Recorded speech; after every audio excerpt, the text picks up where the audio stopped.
Hello everybody, welcome to a guide on how to win more in Arkham Horror, where we are going to be talking specifically about a game concept called tempo. If this is your first time viewing a video on our channel, I'm Justin and I'm joined by Travis and Bryn. We make a lot of Arkham Horror the card game content, and today we are here to talk to you about tempo and how to win more in Arkham Horror.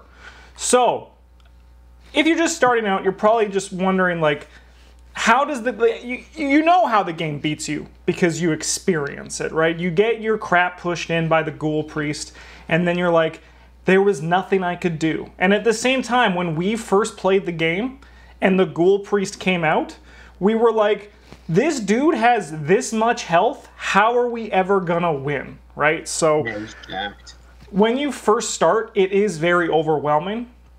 And better understanding some, especially if this is your first card game or just even like competitive game in general, you might not know what to do to win. And even though it is a cooperative game, you are competing against the game itself. Like, the game is trying to beat you, so you need to beat it.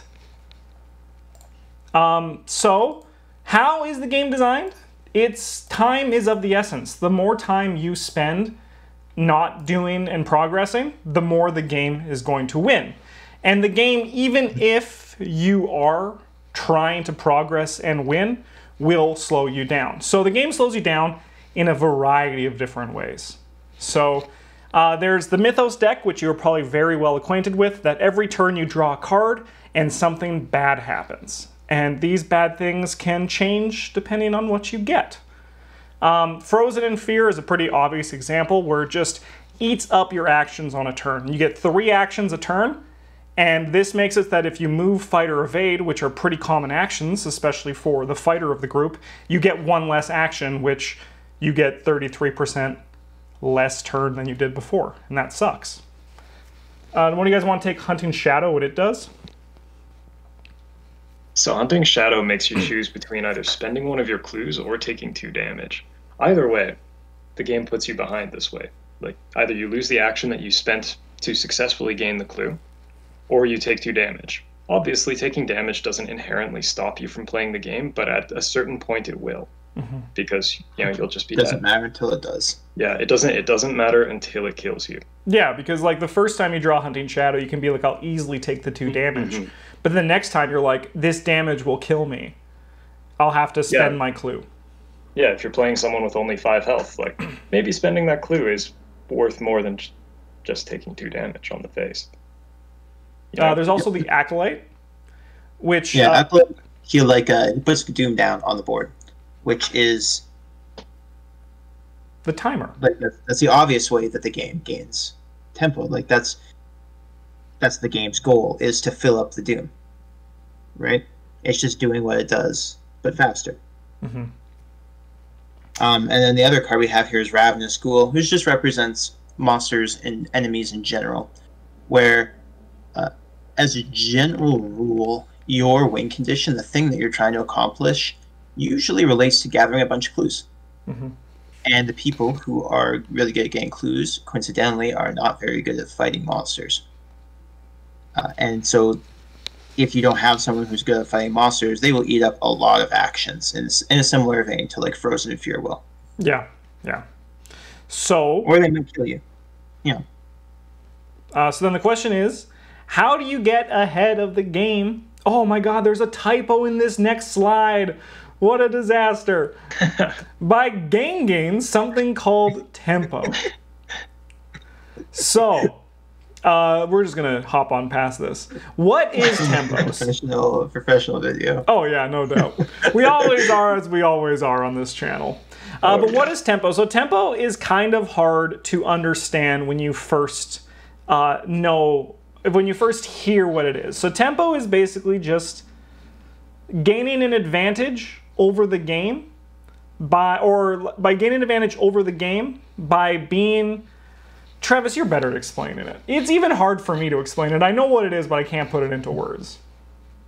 So tempo is you're gaining advantage over the game relative to where the game is. It's where the game expects you to. The game will present problems for you, like this Relentless Darkling we have on the screen, and it'll expect you to spend a certain amount of actions to, or other resources to deal with it. Mm-hmm. And gaining tempo is when you are spending less resources, actions being the most valuable, as you only get 3 of those per turn, to deal with the issue. So for example, this Relentless Darkling, if you just try to fight him, he's gonna beat the crap out of you because he heals 2 every turn. Just if you're just punching him, for the sake of this argument, you just succeed every test. But you punch him 3 times, he goes down to 2 health. End of the round, he heals 2. He's got 1 health on him. You spent 3 actions. Next turn, attack him 3 more times. He goes down to 1 health. He heals 2. That's 6 actions you spent. Finally, you get to attack him 3 times, and you defeat him. Finally. And in that span, you've also taken 4 heart damage and 2 brain damage to beat this single enemy. I mean, even assuming that you dodged these attacks or did not get attacked by them, that's still just like this. That's like 9 actions spent, right? Like, even best case scenario, if you just attack this guy normally, you're spending 9 actions to kill 1 card. Yeah, and at the same time, you're also drawing 2 more cards out of the Mythos deck because this costs you 3 turns. Yep. That you also have to more Doom on the agenda. Yeah. Yeah. So then, just obviously, like this is a pretty just a straightforward example for this. So in comparison to what would be gaining tempo on the game, and to seasoned players, this is obvious, but to new players, might not as much. If you just attack 3 times with a weapon that deals 2 damage, you defeat this enemy, and that's only 3 actions spent. So this is an example of tempo. And if you are able to kill them in 2 actions, even better, right? So the less actions you spend to defeat a problem is gaining tempo. Yeah, because you can use those 6 actions that you would have spent attacking, you can use to do other things, like get clues or prepare yourself to beat other enemies better in the future. It's kind of like a snowball effect. Yeah.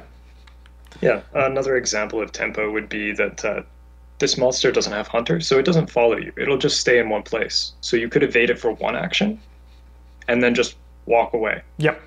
But you have to be pretty sure you never want to go back. Yeah. Obviously, you forfeit the victory, but you still solved a problem without having to spend X many actions to do it. Yeah, for new players, it might seem weird to, why would I ever evade an enemy instead of killing it? Or, some people might have the opposite view of, why would I ever spend the actions to kill it instead of evading it? And it's just, it depends on the circumstances, right? Sometimes you're fine just evading it once and forgetting about it forever, but sometimes it's going to either hunt you down or you're going to have to go back to that location at some point, or... Yeah, or even the game cares about how many monsters are in play, or, what have you. Yeah, and this is just, once again, this was just here for you guys as an example to understand the viewers of what just a simple example of what tempo is. So, killing monsters is good in Arkham, but it demands you get clues. So, you can kill monsters forever, but if you're not gaining clues, you're not progressing in the game. There are scenarios where this is not the case, it's sometimes you get to the fight and it's a boss fight, but there's usually always, it's designed to have a path in the finale for clues and monsters, but monsters generally will not win you the game where clues will be there to progress. So, as a general rule, or as basis form, the game is is basically a race between how fast you can get and spend your clues to how fast the game is gaining Doom. Yeah, so then the faster and more efficiently you gain clues, the more tempo you will have over the game. So these are just 2 examples of clue cards that do that. Does one of you guys want to talk about deduction? How about Brandon? Then Travis can take wing in it. So deduction, it might not look like much. You only get 1+1 book to your test, but if you succeed, you get an extra clue. So that's you took 2 investigate actions. It basically gives you, 2 actions for the price of 1. Again, and that's it follows the theme. You're spending a tangible resource in the card that is deduction for something that's less tangible. You're spending a resource that you can gain more of for something that you can't gain more of. You're spending a card that you could spend an action drawing for an action. Mm-hmm. And because you can do more with actions are more valuable. Winging it is... the example I use for this is playing with Pete and Duke is where this card like really shines for the amount of tempo you can gain with it, where you can exhaust Duke to investigate a location and move, for the sake of argument, Magical Christmas Land. And then you get the clue. So like an investigate and move, that's one action. Then you discard your winging it to unexhaust your Duke, and then you can like move and investigate again. That's 4 actions. And then you can play your wing it from the discard on your new location and get 2 clues off of it, which is like 6 clues for 3 actions. Mm-hmm. And that's also kind of just the very design of this game. Some cards work better for certain investigators, and some not so much, which is where it does get very daunting. But when you kind of more understand, like, and you can look at a card and be like, does this push me ahead for very little cost? You'll get better at knowing what you should and should not put into your decks. So there's also more ways to gain tempo. You can also gain tempo by using cards that don't cause you to fall behind or reward you if you do fail. Lucky is one of my favorite cards in the game, if not my most favorite card, because it makes you be able to take tests without fear of failing. So this is less like a tempo card as obvious as like deduction or just like even vicious blow, which lets you deal more damage to monsters. But this makes it so that when you fail a test, you fall behind. You've lost an action. So if you just play a card to not fall behind, that is just, you don't lose any tempo. And like not losing tempo is kind of pseudo gaining tempo in the game, but not so much like as deduction is, where it just gives you things. Look what I found. No, lucky in that vein, it does gain you tempo in that you can make, until you hit the test that fails, you can make riskier tests that you wouldn't otherwise make and you don't have to put as many resources into them because you know that you've got this fallback of lucky, where as a general rule, in most campaigns, people say you should make tests at +2. If you're saying on lucky, you could be making tests at +1 or 0 without spending resources into your stat booster or committing cards from your hand, because you've got the lucky, and if you pass, like, that's good. Then, like, you don't have to spend your lucky, and you've gotten, you've gained your clue or whatever without spending as many resources as you normally would have. And if you do fail, you just play the lucky. Yeah. Look what I found is kind of in a similar idea, where you can investigate without fear of losing if you only fail by 2 or less, because you just get to discover 2 clues from your location. So not only do you turn a fail into a success, but you also get an additional investigate action out of it. You can also use cards that gain tempo by providing additional or free actions. So Travis always talks about his love of shortcut. So Travis, why don't you talk a bit about why this card provides tempo? Yeah, shortcut is good. Because, again, it's going back to that concept of trading resources that you can accumulate easier for resources that you can't accumulate as easily. It's much harder to get extra move actions, but it's pretty easy to get cards. You have cards like Cryptic Research in yellow, where you just get to draw 3 cards or whatever, or Preposterous Sketches. You have to trade 2 resources, but again, you get to just draw 3 cards. Where Shortcut turns one of the cards you drew into a free move action. So you're trading one of the cards in your hand for effectively an action, because when you move, you get to move without spending an action, so that's an action you can spend doing other things, like drawing a card. And Bryn, Skids, his ability. Skids represents probably the most obvious way to gain tempo in this game, where he can just spend resources to take extra actions.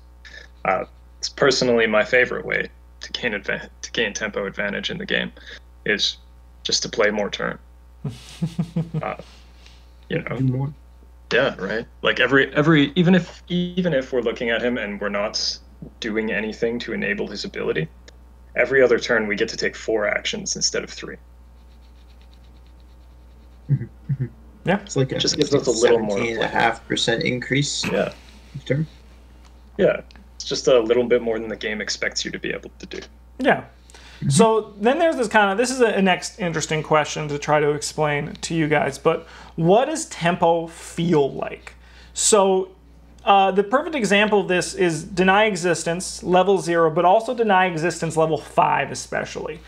Deny Existence level 5 is like the ultimate gaining of tempo over the game, because not only do you get to say no to an effect that is designed to slow you down, but you actually get the opposite. So if something, for example, caused you to take damage, you would gain that much damage instead.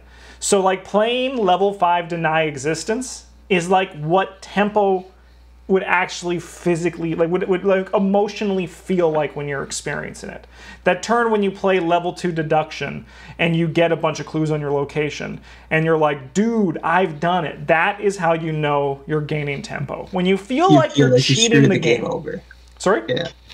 So you feel like you screwed the game over. Yeah, when you feel like you're taking advantage of the system, that's gaining tempo. Another like card. Level 0 Deny Existence isn't as obvious as the level 5. It's not as a exaggerated feeling. And this one kind of like, so we talk a lot. I've been talking a lot about like spending resources and cards for actions because they're less valuable. And now I'll go into. We'll talk about that more when we talk about like action and economy and value in those videos. But basically, when you draw a bad card, the game's trying to slow you down with it or whatever, and they're like, oh, you're going to have to throw away some cards in your hand or take damage. You get to play your Deny Existence, which you're training a card to deal with that effect. But you don't have to spend actions on it, or in Deny Existence's case, any resources either. So you just get to get ahead. Yeah. Without you get to stop what the game's trying to do to you without having to set back what you're trying to do. Yeah. Yeah. Also, as long as you have a Deny Existence in your hand, you don't actually have to commit any resources towards passing tests on treachery cards. Yep. Because you know, like if you're running the test even, like, what's the worst that happens? You fail. Yeah. You throw your Deny Existence at it if it's that bad. Yeah, you just faceplant into the rotting remains. You're like 3 horror in that, man. Yeah. Yeah. Yeah. Another card that provides tempo and makes you feel it is Ward of Protection, which, like Deny Existence, but even better, stops a non-weakness treachery card. This, on our channel, if you've watched our videos, and if you haven't watched our video, you should watch our Arkham videos. We make a bunch. And, it's shilling time. And I'm going to say they're pretty good. We make a list series where we put our favorite cards. We have a bunch of everything for what everyone wants. We talk a lot about Ward of Protection, specifically against the card Ancient Evils. So when Travis and I were making this list last night, he said something that really resonated with me, that when you first start the game and you're first playing, Ancient Evils does not actually seem that scary. And he was right, because when we were first playing and like our first time, we were like, all right, we'll put a Doom in play. That's not too bad. But then when you kind of learn... Thank God I didn't take heart damage for this. Yeah, I didn't get hurt, didn't have to discard a card, didn't even have to make a test. But when you get more knowledge of the game, what Ancient Evils essentially means is, like, say you're playing with 2 players, this one card just took away 6 actions from you. Like, that's nuts. And no, it really is, especially if it actually causes the agenda to flip over. Mm-hmm. Can just brutal. Yeah, especially when it causes the agenda to advance, and you had preventable Doom in play, like Doom, such as Doom on an Acolyte that you could have dealt with that turn, but the Ancient Evil says you can't now. Yeah. Then you've lost even more. This is like the game's biggest tempo gaining card. Mm-hmm. Yes, it is, and that's why you see it still in so many sets, because it sucks, but like it needs it to keep up with what players can do. Yeah, and the really weird thing about Ancient Evils is, like, sometimes, like we say, it's the most tempo negative card for the players, but sometimes it actually just doesn't matter. Mm-hmm.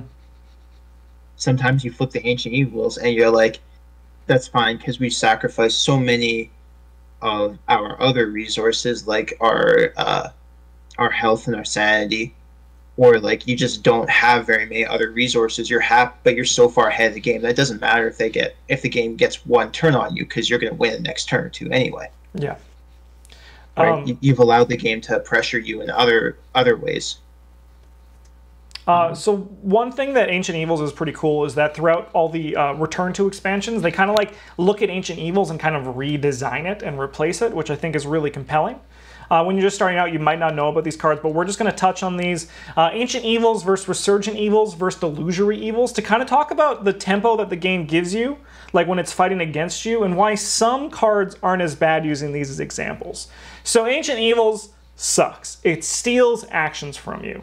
Resurgent Evils steals actions from you, but you also could instead draw in cards from the encounter deck.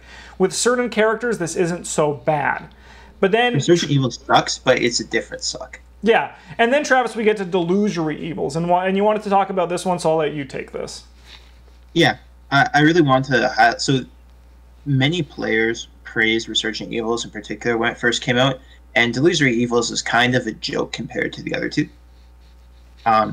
So looking at Resurgent Evils first, you just have like the normal Ancient Evils effect, and then you have the draw the top 2 cards in the encounter deck as your other effect. And the big thing about this is it offers you literally any choice.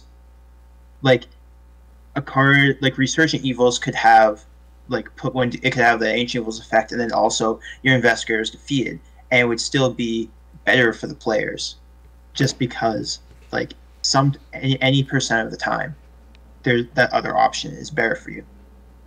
And then we have Delusory Evils, which like you just have to. Yeah, you just have to. So Delusory Evils, you just put in your hand every time. Every time. Like, because even worst case scenarios, you just fail one test. Yeah, you lose one action essentially from this card. Instead of the other option, which will lose you at minimum 3. Yeah. More if you have more players in the game. Yeah. Which, like, Delusory Evils, like, I like it thematic-wise, but compared to the other two, it's a joke power level-wise. Yeah. So yeah, this is just one of those things as an example. Even as when you're just starting out, you might not see why Delusory Evils is so easy, and it's because it's just exactly that. It comes down to the number of actions. 1 versus 3. 1 is less than 3. So by putting this card into your hand as opposed to using it for the Doom, you essentially are kind of gaining tempo in the Mythos phase, which is kind of nuts when you can just do that by just drawing this card in your hand. It's like giving you this card saying, hey, why don't you gain some tempo? And you say, all right, I will, thank you. So there also are cards that generally make you lose tempo. So with some of these, we all agree on First Aid, not getting you tempo. Some of these, like some people, I do see like running physical training, and in certain builds, it's especially good. But we're just going to talk about why these cards necessarily kind of just slow you down a bit, especially when it comes to First Aid. Another thing when you're just starting out is you're probably very worried about dying. And damage and horror is scary. But this game is actually really well designed in the level of damage and horror that it gives out, that if you don't, like if you have some small plans to deal with it, like for example, an ally, you probably won't ever, like you probably won't die unless things really don't go your way. I know, Bryn, I don't know what you're talking about. Yeah, but like it actually like, it's less scary than you think it is when you're just starting out. And it might sound crazy, but it's true. Then there are really not that important. And there are better ways to get rid of damage and horror than First Aid and Clarity of Mind. So do one of you guys want to talk about why First Aid in particular is such a tempo negative? Go for it, Brent. Okay, so if we look at how many actions we're going to have to spend to heal an appreciable amount of horror or damage. So, for the sake of this argument, we're going to say 2, because most of the one-shot effects in the game will heal you for 2. Like, single action, 2 or less resources, heal you for 2. Mm-hmm. Examples are like Second Wind or Logical Reasoning off the top of my head. Yeah, or Logical Reasoning, or Emergency Aid, or even playing most allies will still come down to a fairly similar amount of healing that you get. A little more healing, a little more cost. But for the First Aid, in order to heal that same 2, we have to pay 2 resources, we have to pay a card from our hand, and then we have to spend 2 further actions. Like, sure, we can heal damage or horror off of other investigators at our location, which not every one-shot effect allows you to do. But still, they should have their own plans in place to deal with damage or horror. Because it is just much more efficient than running something like First Aid. It changes dramatically with the upgraded versions for both of these cards, but level 0, they simply are not worth it. Yeah. If you want to spend your entire turn healing somebody for 2, like, how did you not have something better you could do? And I don't have a slide to compare this, but just like to look at the difference between what an ally can provide and what First Aid provide. So First Aid, 2 actions and a card, and then you have to spend 2 resources, a card, which is in itself an action, then 2 actions to get the 2 that you want off of it. Where if you play, for example, someone like Tetsuo Mori, a 3-cost asset that can take assign damage and horror for other investigators, so it's essentially the healing that First Aid provides. It provides 2 meat and 2 brain soak. In addition, when it dies, you gain a benefit. So for just 1 extra resource and this equal amount of card, because First Aid and Tetsuo Mori are both 1 card, you get so much more bang for your buck without falling behind on tempo. So one other thing I wanted to talk about briefly with the healing is playing to win versus playing not to lose. So where you have cards, like when the game forces you to put a clue back and you're playing a deduction to get extra clues, you're still working towards winning the game. You're still doing things that need to get done. But even if you're doing them, like, even if it's like 1 step backwards, 2 steps forward sort of deal. Same thing with like fighting monsters. Like, yeah, you're spending resources on your gun or whatever, but those monsters needed to be dealt with in some capacity anyway. Whereas if the game makes you take damage and puts a doom down for during the mythos phase, and then you spend your turn healing that damage or that horror that it dealt to you, the game is 1 doom ahead of you, and you spent your turn just undoing basically half of what the game did during its turn. Right? You're not moving your game plan forward. You're not moving closer to your win condition. You are just like treading water. You're just floating. And that's not good. And this game will eat you up for dinner if you do that, right? Yeah, there is I suppose the other side of it is if you heal an investigator and they do not die because of it, you have gained a very large amount of actions and therefore tempo over the game. However, sometimes that's a very minor corner case. Yeah, it probably won't happen. Yeah, like in that same vein, there's situations where like it's just better for someone to die so that way you draw 1 less card a turn. Yeah, that's what we always that's what Travis convinces Brent and I of a lot. It's like, you should just die, and we're like, okay, Travis, we'll go. Yes, sir.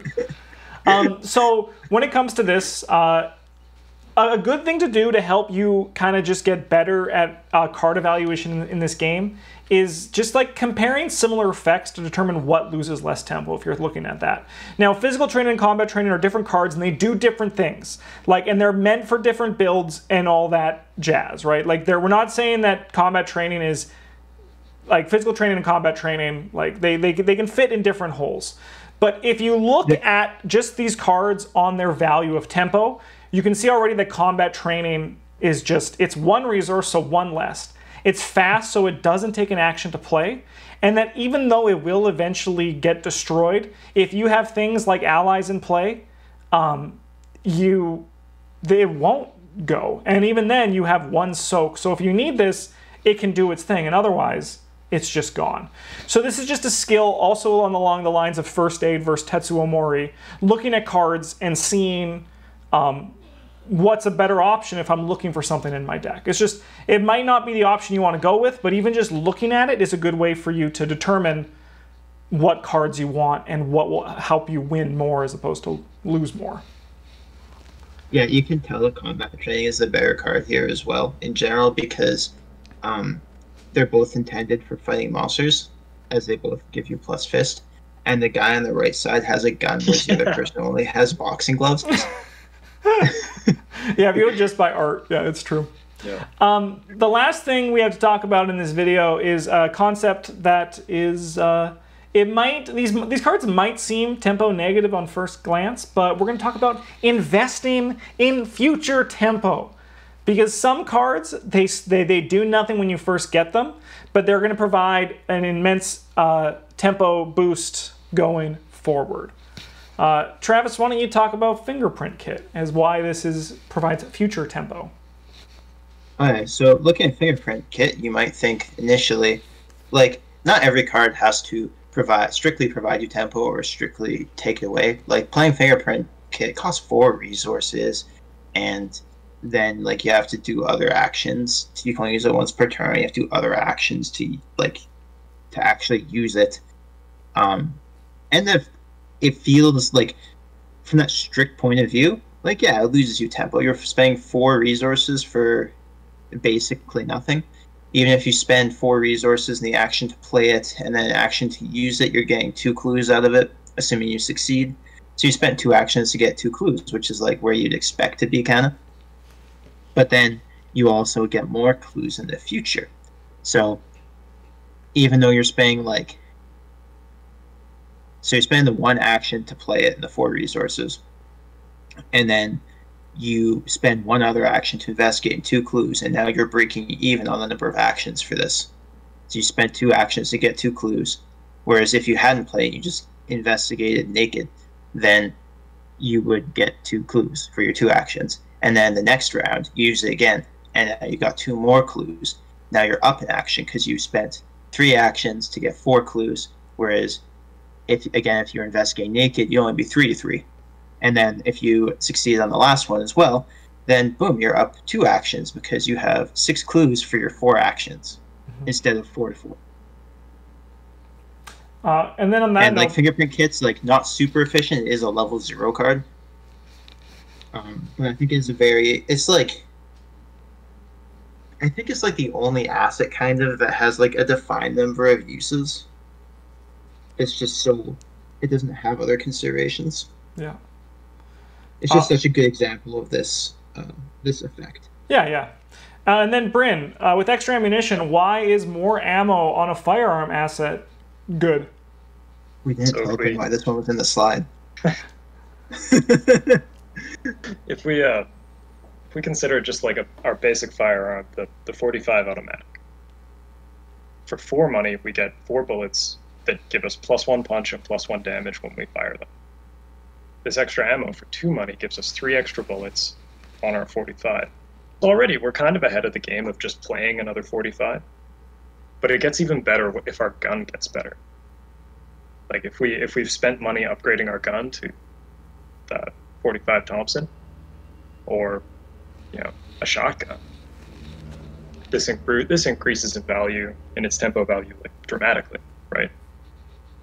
We've played one of those big guns. We're playing them. The bigger guns, we're playing them so that we can bring down large enemies effectively and quickly. But the cost is that they cost us a lot of money to put into play, and they have only so many uses. It's just for 2 money gives us 3 extra uses on our weapon. Yeah. Yeah. Yeah, which in itself, like with the shotgun, which comes down with 2 bullets, this is like an extra shotgun and a little bit more for 3 resources less. Yeah, for less than half the cost. Yeah. And the last one here for kind of future tempo, this one's a bit weird, the Disc of Itzamna. You look at this and you're like, so like, this does nothing when I first play it. And it's just, I hope and I pray. Like with yellow, a big fear is that you can get a monster that you can't deal with. This just gets rid of it completely. So like, this is like a bomb that you strap to your chest that blows up an enemy that appears.